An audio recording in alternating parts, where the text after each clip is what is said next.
Good morning. In this chapter 1 of mathematics for class 10th, we are going to study about real numbers and Euclid division theorem and the fundamental theorem of arithmetic.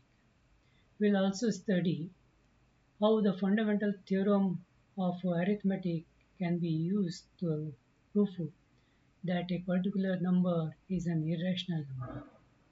The same theorem we have used in the past classes to find out LCM and SCF. So real number. In the past classes, we have studied about various numbers like natural number. So when we joined the school, we were taught to learn 1, 2, 3, 4. These are what? The natural numbers. And if we add and include 0 in the natural number, we get whole number.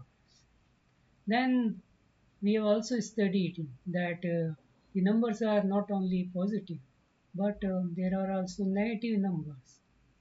And if we include the set of both positive numbers and negative numbers, then this set is known as integers. And we have also studied about fractions. The fractions which lies between these two integers, 1 and 2, there lies 1.5 or 3 by 2. And then in the last year, class 9th, we have studied about rational numbers. So what are rational numbers? Any number which we can put in the form of p by q, where p and q are both integers. So if there are rational numbers, then there are also irrational numbers. Numbers which we cannot put in the form of p by q. We cannot find two integers which if we divide, then and we will get that number.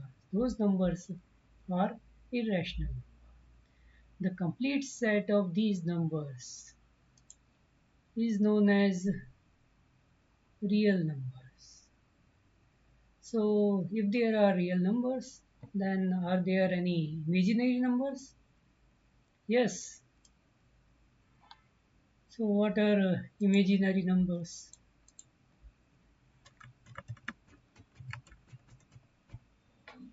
Numbers like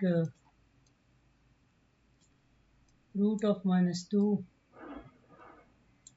or root of minus 3, minus 5, minus 7, all these are imaginary numbers. Now we know what are real numbers. So we have also studied in the past various properties or theorems related to real numbers. One of the theorem was Euclid division theorem. So Euclid division theorem, what does it states? It states that if there is any integer, and so if any integer, if divided by another integer q, and if it leaves remainder r, then remainder r will always be less than q. So suppose, so let us take an example. So we have a number 100, and if we divide it by say 3, then what we get?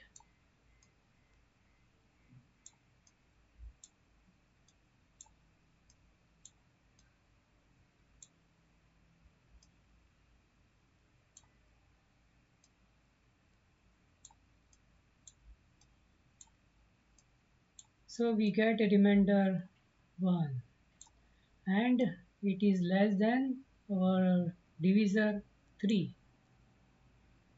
1 is less than 3. 1 is here,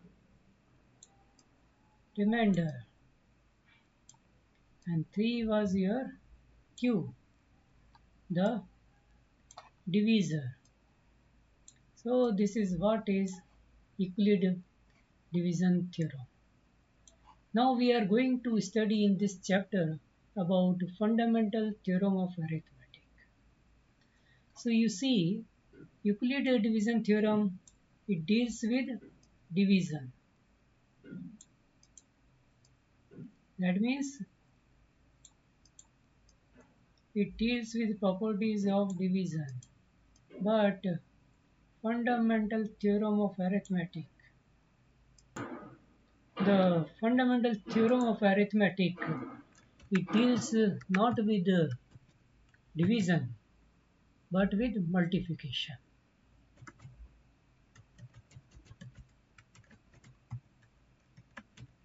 So what does fundamental theorem of arithmetic states? So this fundamental theorem of arithmetic, it states that if there is any composite number. So what is composite number? We have studied that the numbers are either prime number or composite number. So composite number has more than two factors, whereas prime number has only two factors.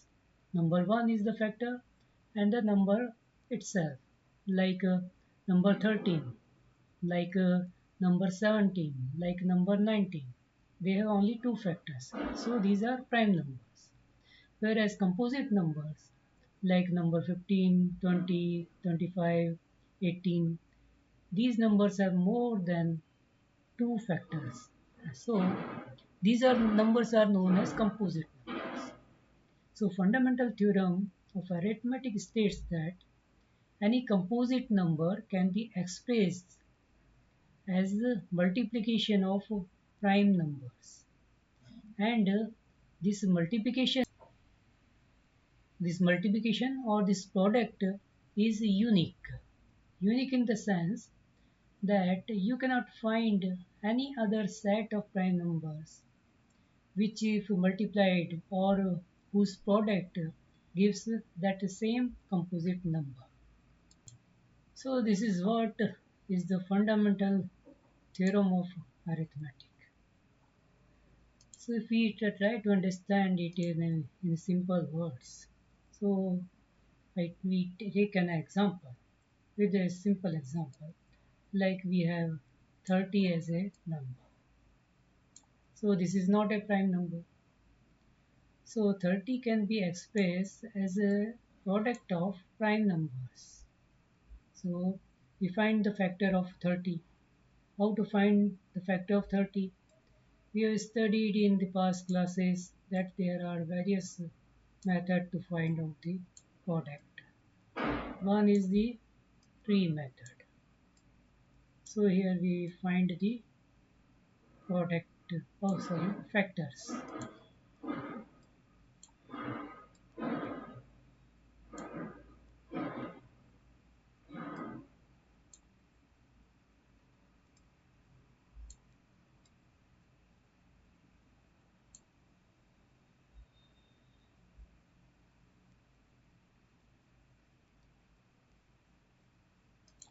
So now we have find out the factors of 30.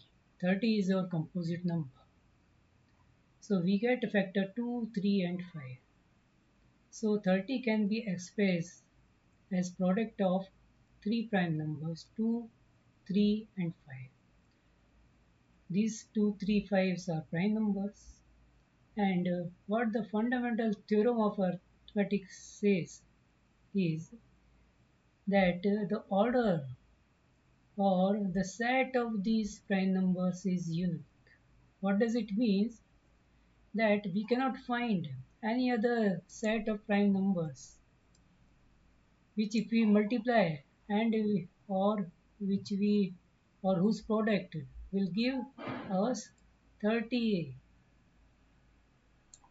So we cannot find any other number than 2, 3 and 5. So these factors of a composite number is unique. Unique in the sense that there is no other set of prime numbers whose product will give that composite number. So this set is unique. And second thing, here we can change the order, but the numbers will remain same. 30 we can express as 3 into 2 into 5, or we can change the order as 5 into 2 into 3. But this order will not change the uniqueness. We'll always have to multiply 5, 2 and 3. So what does this arithmetic fundamental theorem of arithmetic says? That factorization is unique. Second thing, it states that order can be changed. So now we can say that if we have x as a composite number, then x composite numbers can be expressed as a product of prime numbers p1, p2,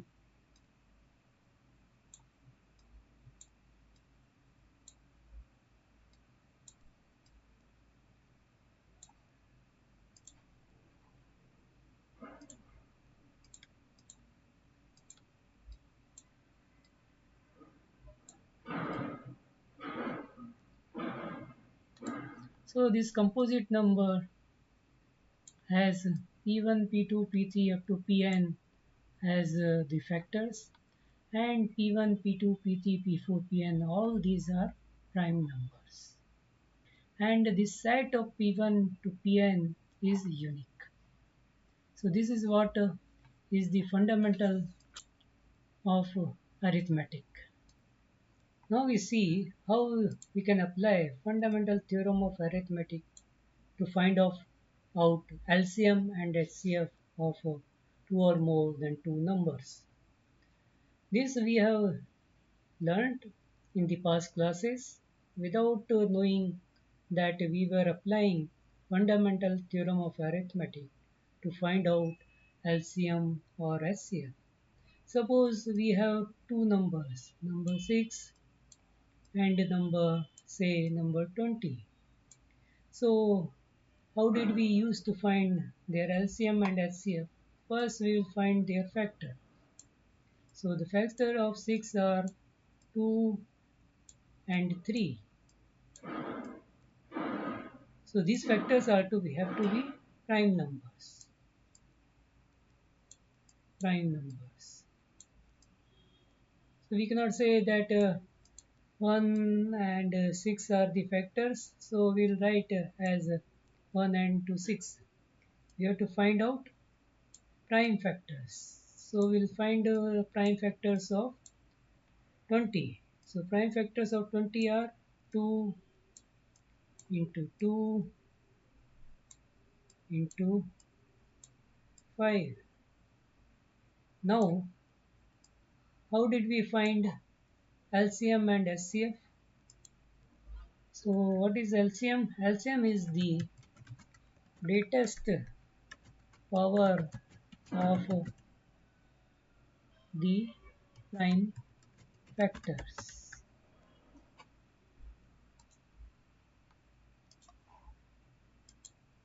So in these two factors, we see the greatest power of 2 is 2 square. So first prime factors of greatest power is 2 into 2. So now we check the other factor. 3 is a prime factor of 6, and here we don't have any 3 as a factor of 20. So 3 is the greatest power. So we'll have 3 here. Now in 20 we have 5 as a factor, but there is no factor of 5 in 6. So this is the greatest power. This is the greatest power. No, this is so we take these three greatest power of prime factors and we get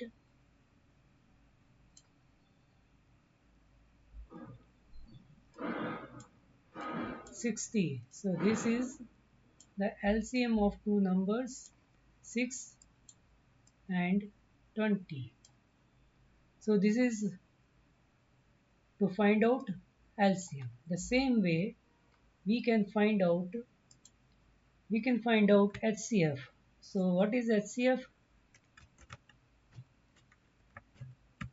HCF is the product of greatest sorry, smallest power of prime factors.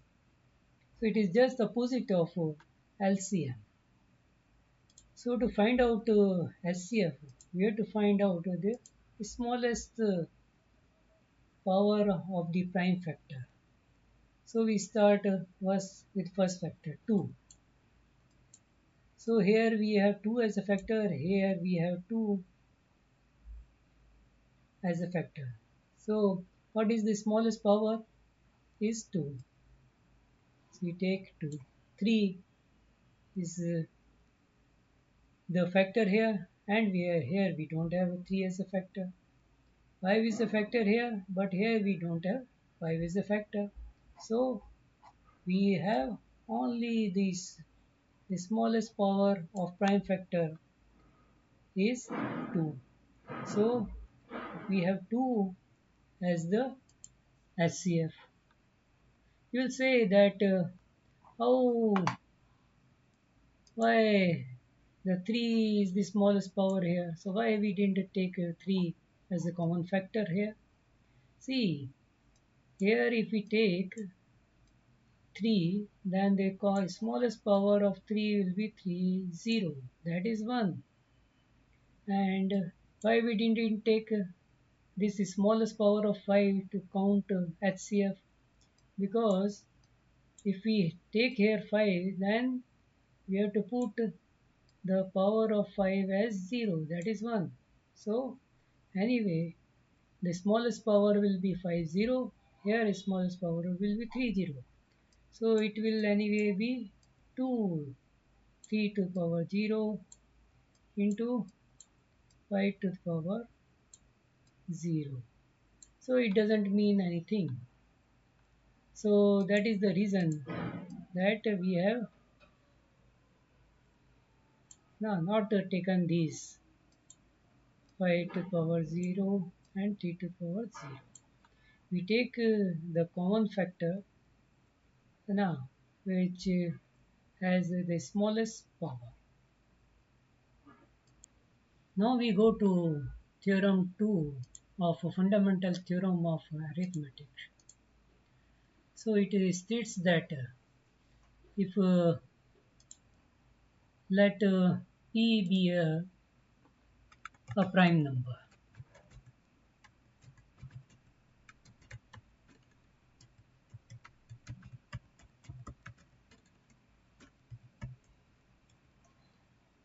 so what this theorem states, it states that if we have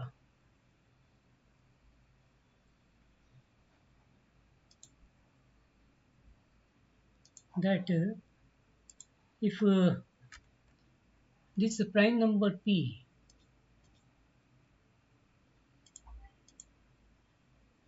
if p divides a square,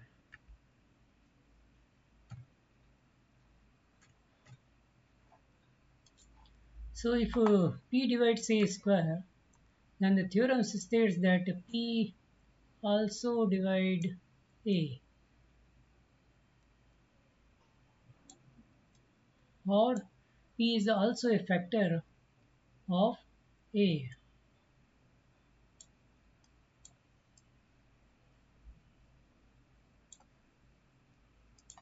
So now we will see how can we use the fundamental theorem of arithmetic to prove this theorem.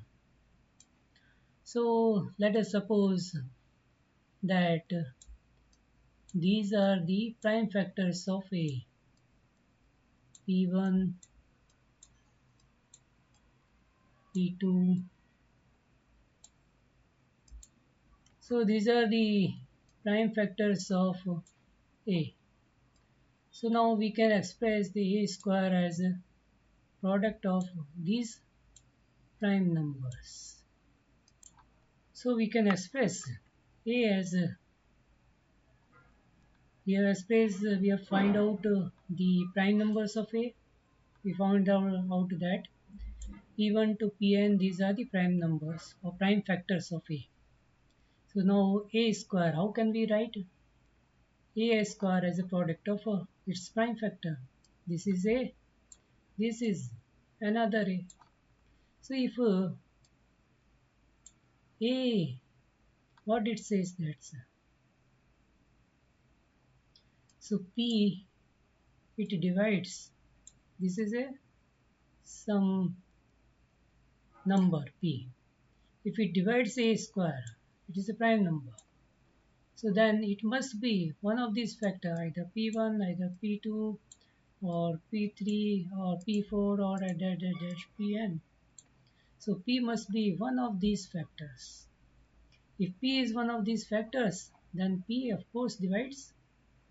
What is this? A. So this is what this theorem says. That if P divide A square, then P also divide A. So what we did, we first find out the prime factor of A. So we find out that P1 to Pn, these are the prime factors. Then how can we express A square as A into A? A into A is A square. But what is A? A is product of these prime numbers. And this A is a product, same, the product of these prime numbers. So what we are saying, that if it divides A square, then how and when it can divide A square? Only if it is one of these factors. If it is one of these factors, then it must also be dividing A. So this is what the second theorem, that if P is a prime number and if P divides A square, then P also divide A. Now we will use the fundamental theorem of arithmetic to prove that a rational number, that uh, the numbers like root 2, root 3, these are irrational numbers. So we'll use fundamental of theorem of arithmetic to prove this. Root 2, root 3, root 5, these are irrational numbers. So we have to prove that the number like root 2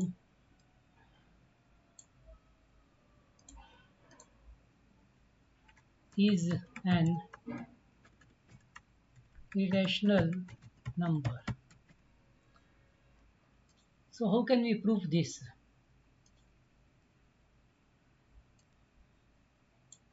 We will have to prove that root 2 cannot be put in the form of any two numbers p by q. So you cannot find any two integers p by q which gives us the value same as root 2.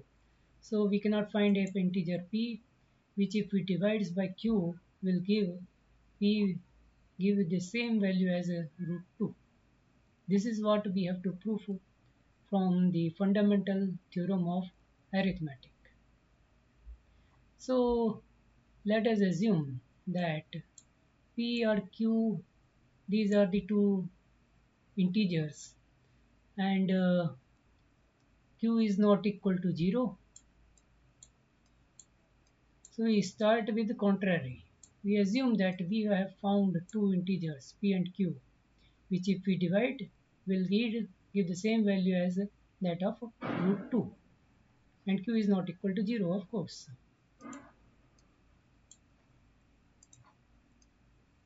So now let us assume that P and Q, these two integers have uh, mm, a common factor other than 1. So we express root 2 in the form of in the lowest form of say R and S. So what we have done is, in the P integer and Q integer there were some common factors. So we have removed those common factors. So after that we have found these two integers, these are prime numbers. So now they don't have any common factor.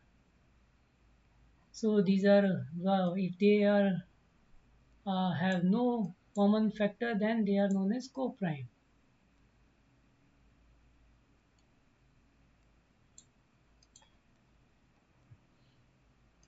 So now if we square on both the sides, what will we get? We will get r square is equal to root 2 ka square 2 s square, square of s is s square. So we get r square is equal to 2s square. So from this what we can deduct? We can deduct that 2 is a factor of r. Why? Because in this theorem you see, we have studied that if p divides a square, so if 2 divides r square, then 2 also divides r. So here 2 is a factor of r square. So what does that mean? That 2 is, we can deduct that 2 is also a factor of r. So 2 also divides r. If 2 also divides r, then mm, then we can find a number s or say t. Then we can find a number t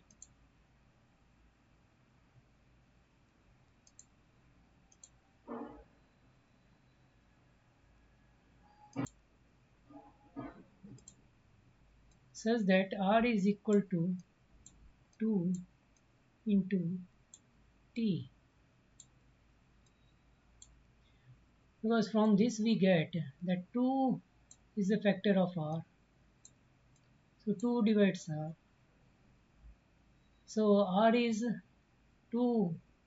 2 divides r. So r we can express as 2 and some other integer t. So now if we put this value in this equation, what we will get? 2t, in place of r we have put 2t is equal to 2s square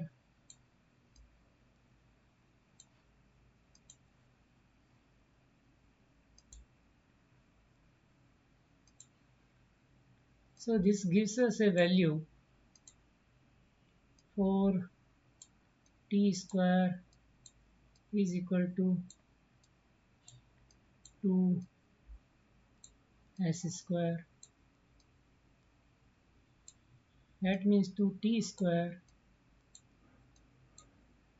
is equal to s square. So we again go to the same theorem that we have studied.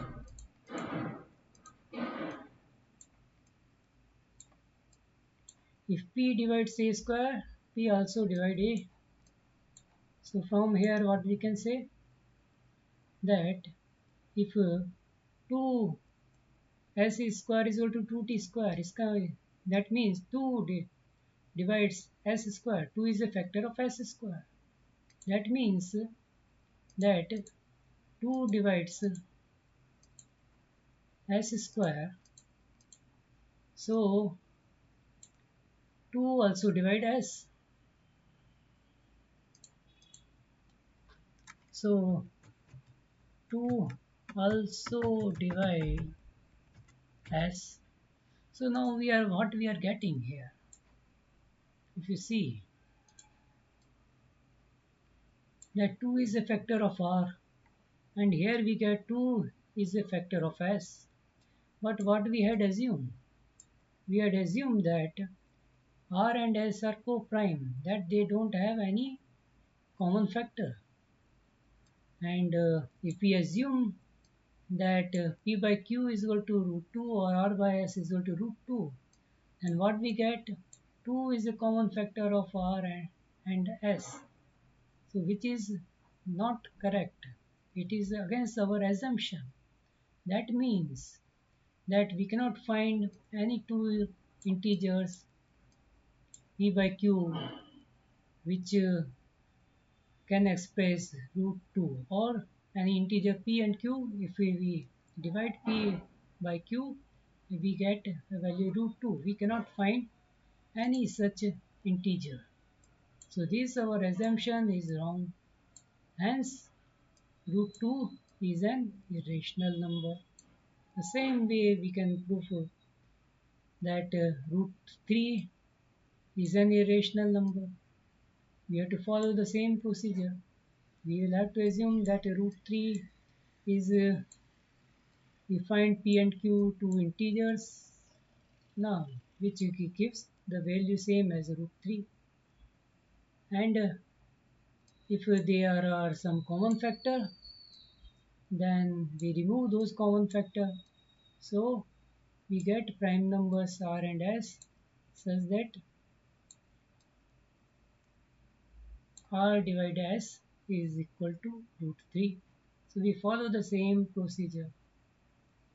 So the same way we can prove that r root 3 is also a irrational number. The same way we can prove root 5 is an irrational number. So this is what is an application of fundamental theorem of arithmetic. So we end the first section of a real number. In the second section, which will be in the next video, we'll study about decimal expansion of a rational number. Which rational number, if change into decimal form, are terminating and which are non-terminating. So in this section, we have studied about real number, Euclid division theorem, then fundamental theorem of arithmetic and its application to find out LCM and SCF, and application of the fundamental theorem of arithmetic to prove that root 2, root 3, root 5 are irrational numbers. Then we have also studied